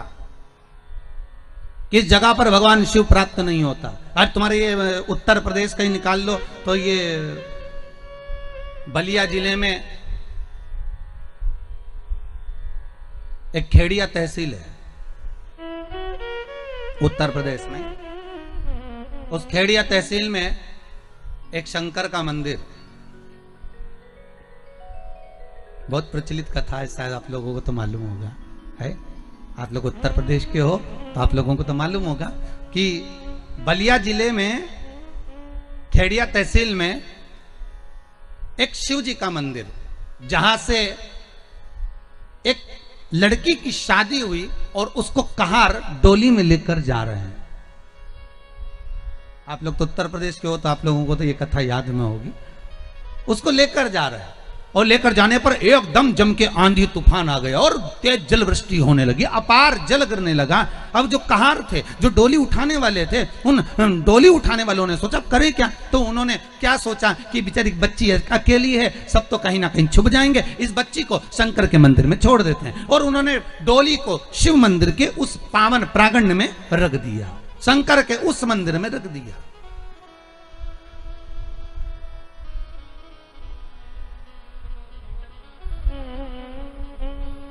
अब डोली को शंकर जी के मंदिर में रख दिया और लड़की को उतार दिया, वो कन्या को, वो बच्ची को उतार दिया जिसकी शादी हुई थी डोली में से। बेटा आप अंदर रुक जाओ, पानी तूफान बहुत तेज है, जब कम होगा तब चलेंगे। ठीक है। वो कन्या, वो बच्ची जिसका विवाह हुआ था, वो शंकर जी के मंदिर में शिवलिंग के पास में, जहां शंकर थे उस गर्भगृह के अंदर, जैसे देवराज ब्राह्मण की कथा कही थी कि देवराज ब्राह्मण को ताप पड़ा, शरीर में कष्ट हुआ तो वो जाकर शंकर के मंदिर में छुप गया था। उसी तरह वो बच्ची घबरा कर, ससुराल जाने वाली लड़की घबरा कर घूंघट में और अपने शरीर को लेकर उस वस्त्र से ढककर शंकर के उस गर्भगृह में जाकर छुप गई, एक जगह पर बैठ गई। पर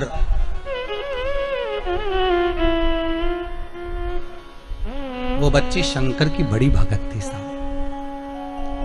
उसकी माँ ने उसको एक बात सिखाई थी बचपन से कि एक लोटा पानी भरना, शंकर जी को चढ़ाना। वो एक लोटा पानी भरती थी, शिव जी को चढ़ाने के लिए जाती थी, उसका नियम था। एक लोटा पानी भरती, शंकर को चढ़ाने चली जाती, बस और कुछ भी नहीं करती, बस लोटा भरा पानी का और शिव जी के पास पहुंच जाती। पानी भरा शंकर जी का और छोटी सी बाल्यावस्था से, मात्र 2.5 वर्ष 3 वर्ष से उसने पानी चढ़ाना शंकर जी को चालू कर दिया। वही बच्ची वो दूसरे मंदिर में, वो मंदिर नहीं है उसके गांव का, ये मंदिर दूसरा, ये मंदिर दूसरा। और वो बच्ची मंदिर में जैसे थोड़ी देर बैठी, पेट में उसको मरोड़ उत्पन्न होने लगा। पेट में जैसे ही उसको मरोड़ उत्पन्न हुई, पेट दुखने लगा, मरोड़ने लगा। उसको लगा कि मैं बाहर इतनी सारी बारात ठहरी है, पूरी के पूरे पुरुष ही पुरुष हैं, बाराती बाराती हैं, मुझे लेने जाने वाले हैं, पर मैं पेट में मरोड़ हो रही है, मैं घबरा रही हूं, करूं क्या। अब मुझे शौचादि कर्म करना है, मैं कहां जाऊं। उस बच्ची ने शंकर को क्षमा मांगकर उसी गर्भगृह के अंदर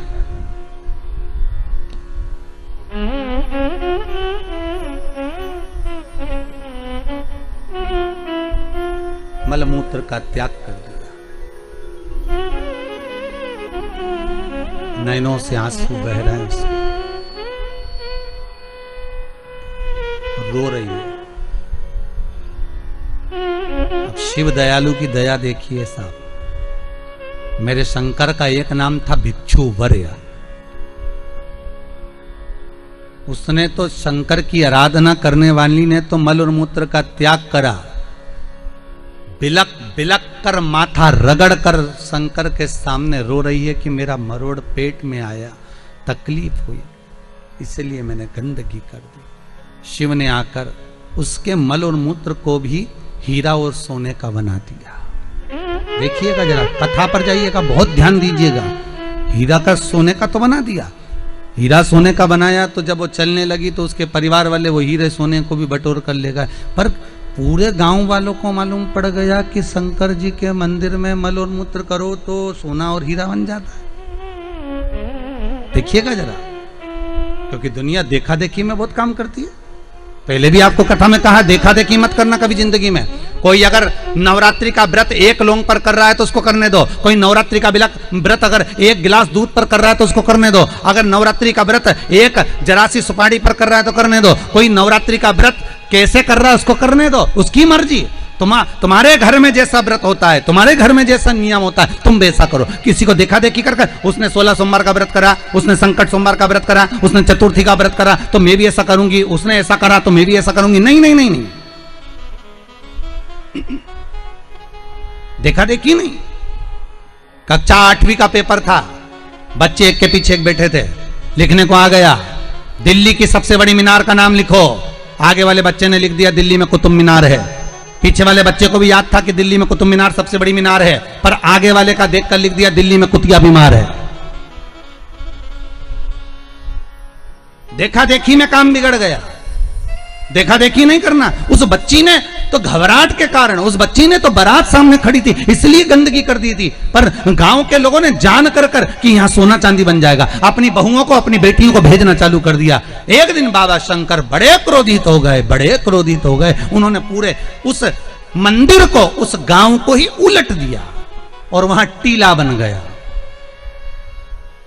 आज भी आप कभी जाएं बलिया जिले में और खेड़िया तहसील में तो आप वहां पर एक टीला देखेंगे और किसी से भी पूछेंगे तो कोई भी आपको यह कथा सुना देगा कि एक बच्ची जो शिव की उपासक थी उसको देखकर लोग प्रपंच में डूबने लगे थे। शंकर की आराधना में ढोंग नहीं चाहिए, शंकर की आराधना में प्रपंच नहीं चाहिए। शंकर की हो गई गलती, कई बार शंकर की आराधना में गलती हो जाती है तो क्या शंकर रुष्ट होंगे? नहीं।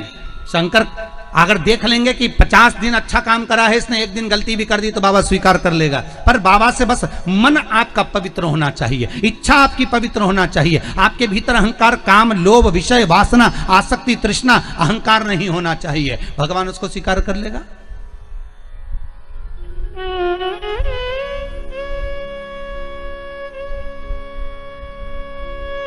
भगवान उसको ले लेगा आराम से।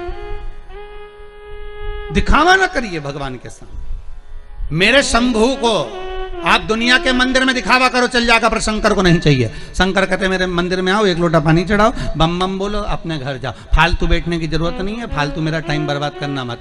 सारे देवी देवताओं के मंदिर में बैठने की जगह होती, शंकर जी के मंदिर में बैठने की जगह नहीं होती। इतना पानी ढोल के जाते हैं कि साड़ी भी बचा के चलना पड़ती है। बैठने की तो जगह जाने दो। वहां पर शिव मंदिर में कहाँ बैठने की जगह होगी? चलो जाओ यहाँ से, काय को फालतू के बैठे हुए, टाइम बर्बाद कर रहे हो यहाँ पर, जाओ अपने अपने घर में। पार्वती जी कई बार शंकर जी से पूछती हैं, तुम आंख बंद करके बैठे रहते हो, दुनिया के लोग तुम्हारा दर्शन करने आते हैं, कम से कम देख तो लिया करो कौन आया। शंकर भगवान बोले फालतू की बात मत कर, मेरे को सब मालूम है, ये सब मांगने के लिए आते हैं इसलिए आंख बंद करके बैठा रहता हूँ।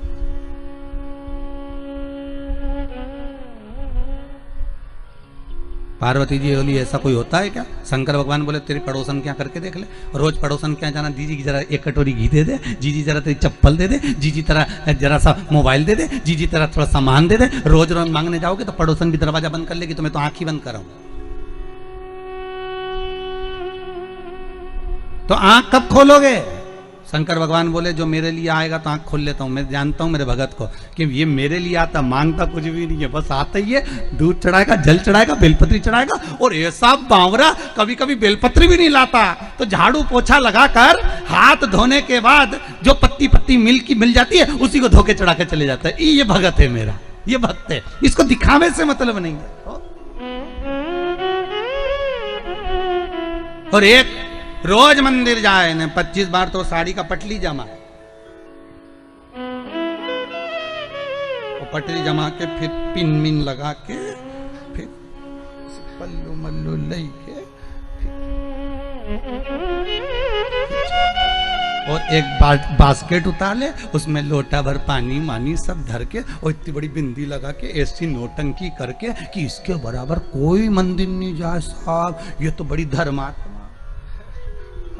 इसके बराबर कोई धर्मात्मा नहीं। बाप रे, रोज आए, रोज मंदिर और ऐसी पूजन करे साहब, 2 घंटा तक तो माला लईने बैठी रे।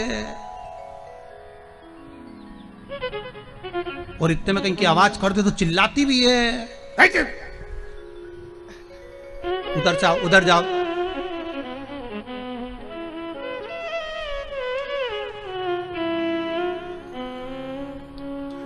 तो वो चिल्लाती भी है। तो अब बताओ वो चिल्लाने में लगी कि माला में लगी?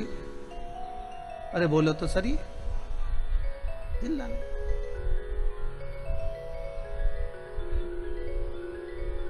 अब ऐसे ही तुम हवन में बैठो, मालूम पड़े तुम सचंडी का हवन कर रहे हो, यज्ञ कर रहे हो, और मालूम पड़े पंडित जी ओम ब्रह्मचारिणे स्वाहा स्वाहा। अब देवी जी सोच रही है हवन आहुति यहाँ दे रही, देख मार रही है, और तुम कह रही स्वाहा, मैया बोल रही आहा। तो क्या है स्वाहा?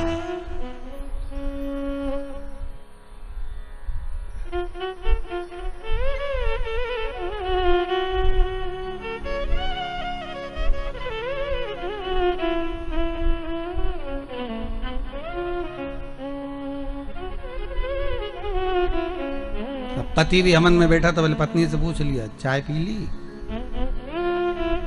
तुमने?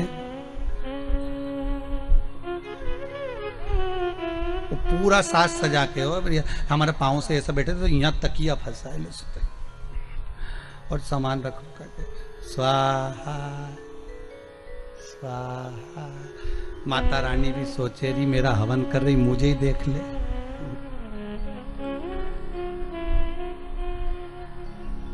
सुख वस्तु में नहीं मारा। फिर वही बात आ गई, भगवान को नहीं पसंद छल, भगवान को दिखावा नहीं पसंद। नहीं चाहिए चांदी की थाली में भोजन भगवान शंकर को, नहीं चाहिए शंकर भगवान को सोने की अटारियां। ऐसे सोने के महल तो शंकर भगवान लंका के राजा रावण को दिया थे, ले तू इधर ले ले। हाथ में कड़ा था, उतार कर भस्मासुर को दे देते, ले जिस पे हाथ रखे वो ही भस्म। भस्मासुर ने सोचा प्रैक्टिकल ही कर लो, शिव जी के पीछे पड़ गया। शंकर भगवान भागे, भगवान विष्णु के पास पहुंचे। भगवान विष्णु ने पूछा क्या हो गया? कि भस्मासुर आ रही है। तो के उसको वर किसने दिया? तो कि मैंने ही दिया। तो किसको भस्म करने आ रहे? तो कि मेरे को ही आ रही है। भगवान विष्णु बोले तो थोड़ा तो विवेक से काम करा करो, हर किसी को हर कोई सा आशीर्वाद दे देते। शंकर भगवान बोले हमारा नाम भोला, हम तो भोला, इसलिए तो नाम भोला पड़ा कि हर कुछ को हर किसी को जो मन पड़े वो वर दे दे। एक चोर शंकर जी के मंदिर में चोरी करने गया, स्टूल नहीं था, टेबल नहीं थी, कुर्सी नहीं थी, शंकर जी के शिवलिंग पे चढ़ गया। शंकर जी वहीं प्रसन्न हो गए, मांग तुझे क्या चाहिए? उसने कहा भोलेनाथ कभी तो प्रसन्न नहीं हुए, शिवरात्रि पे सावन में कभी प्रसन्न नहीं हुए, आज कैसे हुए? शंकर भगवान बोले लोग जल चढ़ाए, धतूरा चढ़ाए, तू तो पूरा ही चढ़ गया, बड़ी कृपा करिए, इससे बढ़कर करुणा तू तो मांग ले, तेरे को क्या चाहिए? शिव बड़ा दया, उसका नाम ही भोला। अब देवऋषि नारद पूछ लिए क्या हुआ क्या है? तो कि महाराज जी मेरा पांव ठीक करा दो। तो पांव ठीक कराना है तो शंकर का स्तमन करो, गंगा के घाट पर जाकर शिवलिंग का निर्माण करो, उस शिवलिंग का निर्माण कर उसकी आराधना करिए, ठीक है? और उसकी आराधना में जब शंकर भगवान की आराधना में शनि महाराज डूब गए, ऐसी आराधना शनि महाराज ने करी कि शंकर भगवान प्रसन्न हो गए। क्या मांगते हो शनि? शनि कहते हैं बस इतनी कृपा कर दीजिए, मेरा पांव ठीक कर दीजिए। शनि तेरा पांव तो ठीक कर दूंगा पर उसमें थोड़ी सी लचक रह जाएगी, चिंता मत करना, तूने मेरा अनुमोदन करा है, जा तेरा कष्ट में हरता हूं। शनि महाराज शिव जी से कहते हैं भोलेनाथ जो आपका नाम लेगा उस पर कभी शनि नहीं चढ़ेगा। अब दिक्कत ये हो गई कि ये छवि कृति जो राजा था ये शंकर की आराधना करने वाला और शनि महाराज ने इसको मार दिया। कथा वहां चल रही है कि टेंशन ये कहां से आ गया कि शनि महाराज इसको कैसे मार सकते?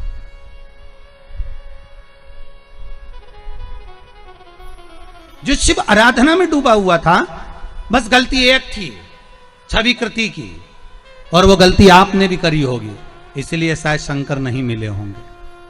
और आपसे भी निवेदन है ये राजा छवि कृति की कथा को अपनी जिंदगी में उतार कर रखना, राजा छवि कृति की कथा को अपने जीवन में उतार कर रखना कि इसने गलती क्या करी है, वो गलती हमसे तो नहीं हो रही है और हम उसको सुधार लें। मंदिर सजा दो, पूरे मंदिर में दिए लगा दो, ठीक है, अच्छा अच्छा भोग लगाओ, चांदी की थाली में जिमाओ, सोने के पात्र में जिमाओ, भगवान का चांदी का कलश लाओ, ऊपर जलाधारी चांदी की लगाओ, ठीक है महाराज।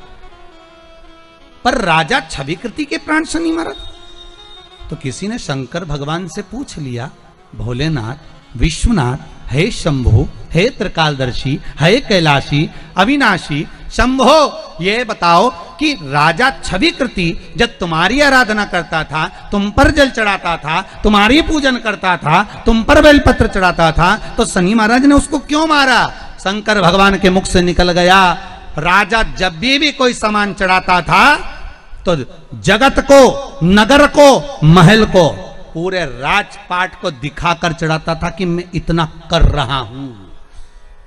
अर्थात अहंकार रखकर अगर कोई शंकर की आराधना करता है तो शंकर कभी उसका साथ नहीं देते, कभी नहीं देते। भले तुम दूध चढ़ाओ, दही चढ़ाओ, तुम्हारी मर्जी पड़े वो। कृष्ण यहाँ पर है महाराज। श्री गिरीश सिंह जी बदलापुर, जौनपुर, उत्तर प्रदेश से आए। कहाँ खड़े हैं? अच्छा वहाँ है। आपने एक पत्र लिखा है महाराज जी कि पशुपति व्रत में शाम के समय भोजन में सेंधा नमक का प्रयोग कर सकते हैं क्या? पहली बात तो पशुपति व्रत में एक समय फलहार करना है, दूसरे समय भोजन करना है। भोजन में कोई भी नमक का प्रयोग आप कर सकते हैं।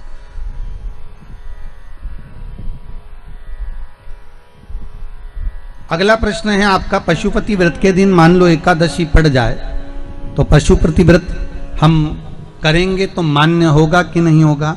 अब ये आपको अंदाजा लगाना है कि आपको एकादशी करना है कि पशुपति व्रत करना। अगर एकादशी का व्रत कर रहे हैं तो उस दिन पशुपति व्रत को छोड़ दें, अगले सोमवार को पशुपति व्रत फिर कर लें। ऐसे 5 व्रतों का नियम रहेगा। हर हर महादेव विराजी। भगवान शिव की कथा, भगवान शंकर ओगड़दानी, त्रिकालदर्शी, कैलाशी, अविनाशी, मेरा भूत भावन भूतेश्वर, शिव की कथा कर। शंकर को जो हम दें वो प्रेम वश दें महाराज, स्नेह वश।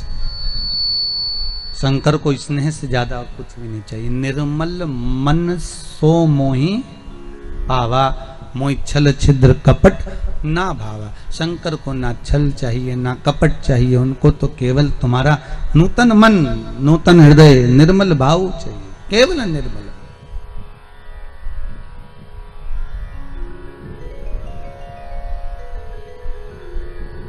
केवल एक तुम्हारी चित्तवृत्ति साफ है, निर्मल। शिव महापुराण की कथा कहती है, भगवान शिव माता जगतजननी जगदम्बा पार्वती के साथ में जब विवाह करते हैं, मां आद्य शक्ति जगदम्बा, जगतजननी दुर्गा, भवानी माता पार्वती मैनावती के गर्भ से प्रकट होती है। मैनावती के गर्भ से। देखिए पहले भी कथा में कहा, फिर कहते हैं मैना, धन्या और कला, ये 3 पितरों की बेटियां महाराज। पितृलोक में इनका निवास है, ये पितरों की बेटियां हैं और पितृलोक में ये निवास करती हैं। केवल एक बार सनकादि ऋषि पितृलोक से देवलोक की ओर जा रहे थे, एक जगह पर बैठकर ये तप साधना कर रहे थे। वहीं से मैना, धन्या, कला, इन तीनों का निकलना हुआ और इनके लहंगे की चोट से सनत कुमार के पांव में लग गई। सनकादि ऋषियों को चोट पहुंची तो इन सनत कुमारों ने श्राप दे दिया, मैना, धन्या, कला, हम आपको श्राप देते हैं कि आपके वस्त्र द्वारा संतों को चोट लगी है तो आप देवलोक को छोड़कर, पितृलोक को छोड़कर मृत्यु लोक में पहुंचो।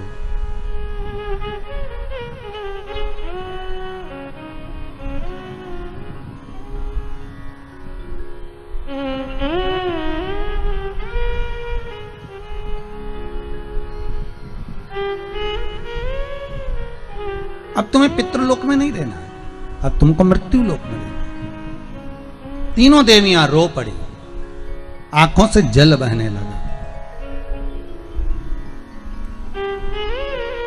सर्वाधिक सुंदर, अति सुंदर अगर कोई लोक है तो वह पितृलोक है। कौन सा लोक सुंदर है? पितृलोक, बहुत सुंदर।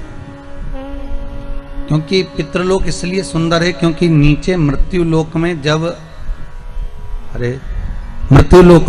जब आप लोग कथा श्रवण करते हैं ना, चाहे आप टीवी चैनल के माध्यम से सुन रहे हो, चाहे आप फेसबुक यूट्यूब के माध्यम से सुन रहे हो, रात्रि को भले आप 15 मिनट भी अगर मोबाइल पर भी कथा सुन रहे हो, या आप टीवी चैनल के माध्यम से कथा सुन रहे हो, शिव महापुराण की कथा जितनी देर आप पंडाल में बैठकर सुनो, चाहे टीवी पर सुनो, चाहे मोबाइल पर सुनो, जितनी देर तक आप शंकर की कथा को श्रवण करते हो, गर्ग संहिता कहती है, शिव महापुराण वर्णन करती है, गरुण पुराण कहती है, जितनी देर तक संसार का मनुष्य भगवान की भक्ति में डूबा रहता है, उतनी देर तक पितृलोक में भगवान विष्णु अपने घर के पितरों के कंधे पर हाथ रखकर कथा का स्मरण करते हैं। उतनी देर तक भगवान विष्णु पितृलोक में निवास कर कर अपने पूर्वजों के पास बैठकर कथा के रस तत्व को ग्रहण करते हैं, कथा के रस तत्व को ग्रहण करते उतनी देर तक।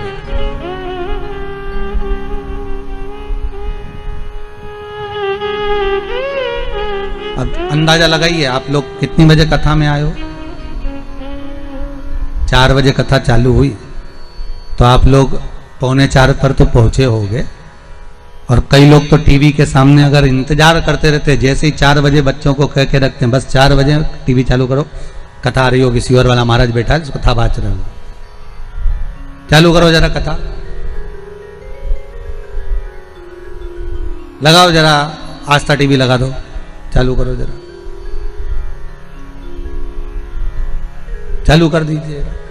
शिव महापुराण की कथा कर रही है, जितनी देर तक आप सत्संग में डूबे हुए हो, वही बात आ गई ना, जिसको मनुष्य चुनता है वो संसद में जाकर बैठता है, और जिसको शिव चुनता है वो सत्संग में जाकर बैठता है। ये शंकर ने चुना है, आप तो दूसरा चुनने वाला नहीं, शंकर चुना।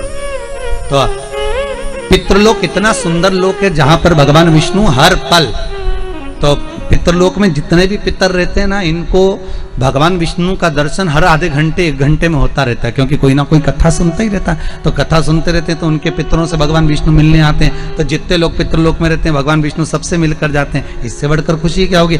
कोई अध्यक्ष आया, कोई उपाध्यक्ष आया, कोई सीएम आया, कोई पीएम आया, आपके गाँव में आया, जब एक से मिलने आया तो सबसे मिलकर अगर और साहब बढ़िया आनंद में, तो हाय बाय तो हो ही गई ना कम से कम,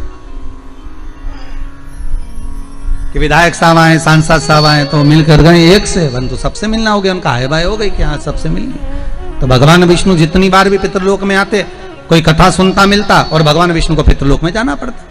कई बार तो लक्ष्मी जी ने भी पूछ लिया, तुम दिन भर गायब रहते हो, कहाँ चले जाते हो? भगवान विष्णु बोले, पृथ्वी पर लोग खूब कथा सुन रहे हैं, जितने लोग कथा सुनते हैं तो इनके पितरों के पास जाकर मुझे बैठना पड़ता है आशीर्वाद देने के लिए, उनकी पीठ थपथपाने के लिए कि तुमने अच्छा काम करा,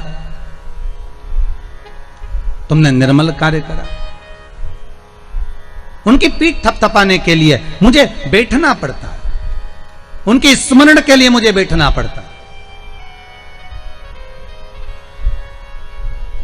अगर आज स्वर्गीय श्री राज बहादुर सिंह जी के ये पुत्र कथा करवा रहे हैं, तो स्वर्गीय श्री राज बहादुर सिंह जो पितृलोक में विराजमान होंगे, और उनके साथ में उनके जो पूर्वज होंगे, दादा परदादा के भी स्मरण करने वाले जितने भी होंगे, उनकी पीठ पर स्वयं भगवान नारायण हाथ रखकर कह रहे होंगे कि तुम्हारे पुत्रों ने कोई अच्छा काम करा और एक सत्कर्म कर दिया। ये उनकी पीठ पर हाथ रखकर थपथपाया जाएगा कि कोई देव कार्य किया गया, शंकर की कथा का अनुमोदन कराया गया, शिव महापुराण का रसतत्व ग्रहण करवाया गया।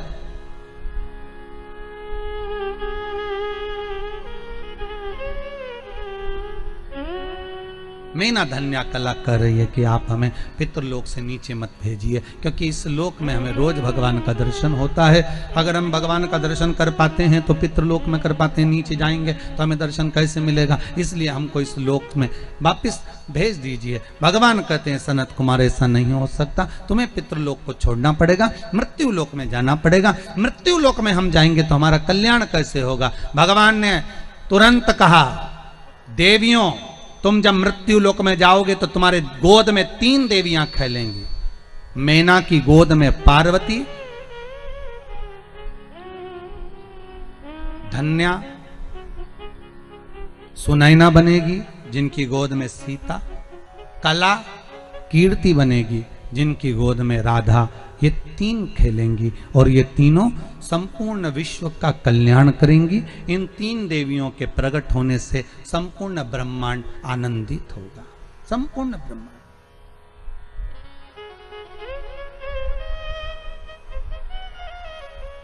ये संपूर्ण ब्रह्मांड को आनंदित करने वाली है। ठीक है, तो मैना धन्या कला तीनों ने विचार कर लिया, अब चलते हैं पृथ्वी पर। भगवान ने जो मनुष्य का शरीर दिया है ना, बहुत अच्छे कार्य के लिए दिया है, बहुत सुंदर कार्य।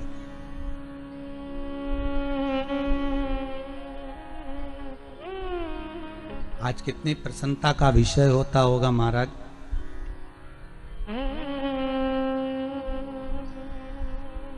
जब घर के पिता पितृलोक से देखते होंगे कि मेरे बेटे चंडी यज्ञ कर रहे हैं, सतचंडी कर रहे हैं, शिव महापुराण की कथा करवा रहे हैं, भगवान का स्मरण कर रहे हैं, 7 दिन 9 दिन भगवत चर्चा हो रही है, पूर्वज वैसे ही प्रसन्न हो जाते होंगे। पूर्वजों को वैसे ही प्रसन्नता का भाव हो जाता होगा।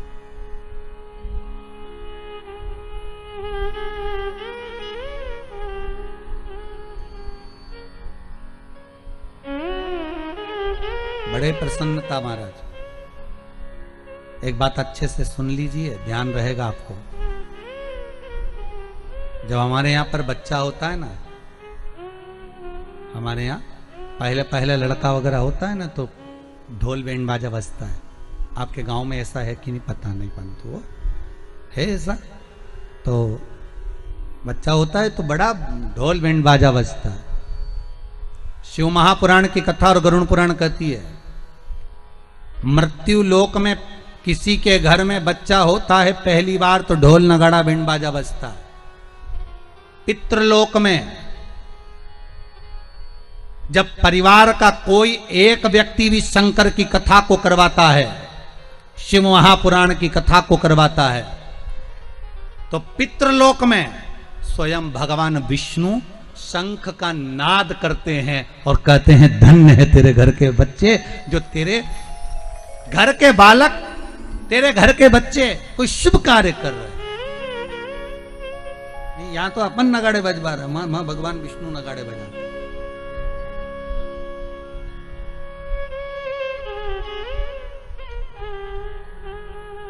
वह आनंद का भाव ही दूसरा होता महाराज। मैना माता की गोद में पार्वती मैया आ गई। पार्वती मैया सुंदर स्वरूप था मां का। नारद जी ने प्रसंग भाव में कह दिया, बालक होगा, इसको जो पति मिलेगा भस्मी रमाने वाला, जटाजूट बांधने वाला।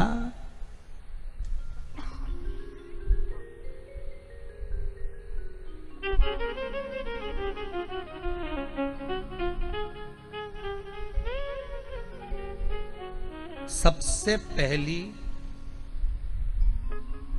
भस्म, सबसे पहली भस्म शंकर भगवान पर किसने चढ़ाई थी?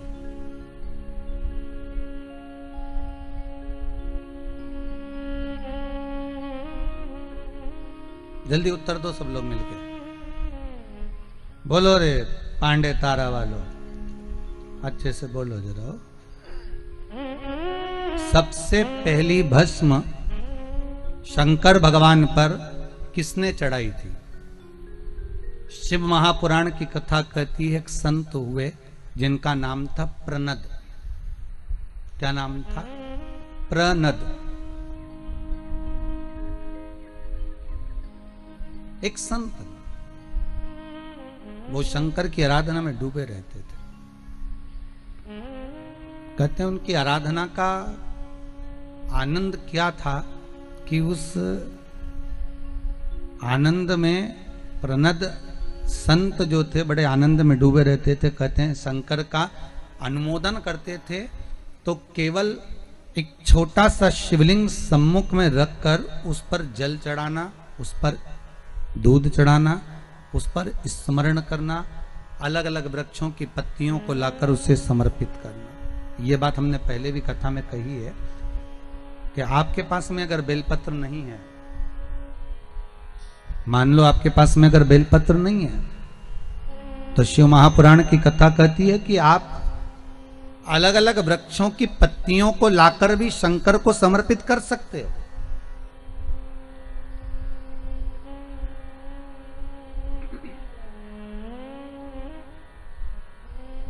कई माताएं कहती हैं गुरुजी अभी लॉकडाउन चल रहा है और हमारे यहाँ किसी व्यक्ति को बीमारी बहुत ज्यादा हो गई है, तो हम शिव की आराधना कैसे करें? अरे शंकर का नाम जप कर लो साहब।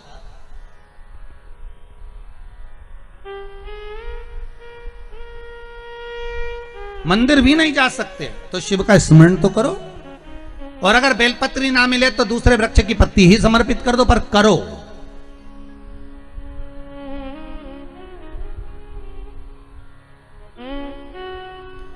प्रनद का काम था रोज बस शंकर के आराधना में डूबना। कई वृक्षों की पत्तियां तोड़ कर लिया तो शिव जी को समर्पित कर देते। इन्होंने इतना भजन करा, इतना स्मरण करा, इतना स्मरण करा, इतनी भक्ति को धारण करा, इतनी भक्ति को धारण करा। महाराज शास्त्र कहता है जैसे पार्वती मैया ने भगवान शंकर को पति बनाने के लिए जो तप, जो साधना, जो आराधना करी है, जो तप साधना करी है, जो आराधना करी है, कहते हैं वैसी की वैसी ही तप साधना आराधना प्रनद ने करी। वैसी की वैसी तप साधना।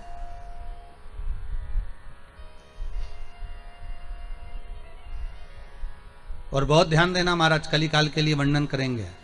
शंकर को रिझाने के लिए कौन से कलर के कपड़े पहने उससे मतलब मत रखना।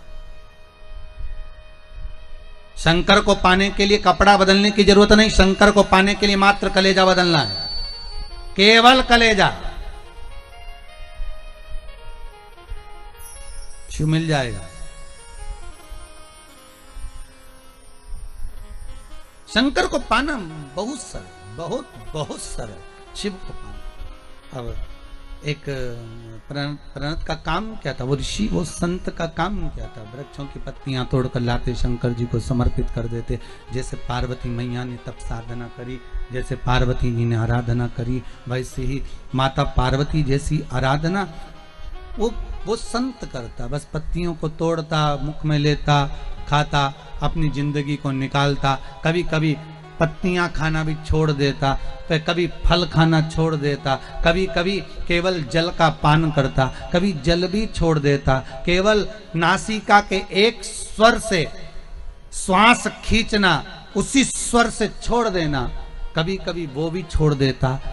हजारों वर्ष शिव महापुराण की कथा कहती है कई वर्षों तक उसने तप साधना करी, और ऐसी तप साधना उस ऋषि ने कर ली कि उसके सामने जितने जानवर आते, पशुधन आते, कोई सिंह आता, कोई हिरण आता, कोई जलचर, कोई थलचर आते, कोई भी उपद्रव नहीं मचाते। कहते हैं उसके पास में आके सब मौन होकर शंकर का नाद करते, ओम अक्षर का स्मरण करते, सब शांति से डूबे रहे।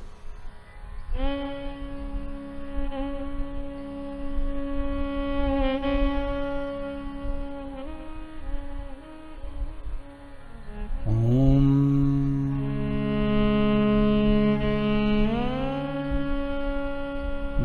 नमः शिवाय। ओम नमः शिवाय। ओम अक्षर के नाद में डूब गए।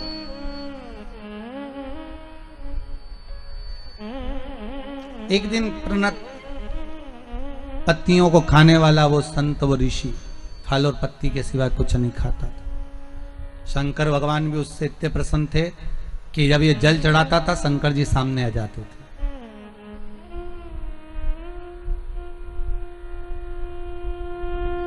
शिव सामने। एक दिन किसी वृक्ष की पत्तियां तोड़ने के लिए गया, उंगली में चोट लग गई। चोट लगी, रक्त जमीन पर गिरना था। शरीर में क्या होता है? रक्त। पर प्रणत के उंगली कटने पर रक्त नहीं निकला, वृक्षों की पत्तियां और जो फल खाए थे उसका रस निकल रहा था। पत्तियों का रस, फलों का रस निकल रहा।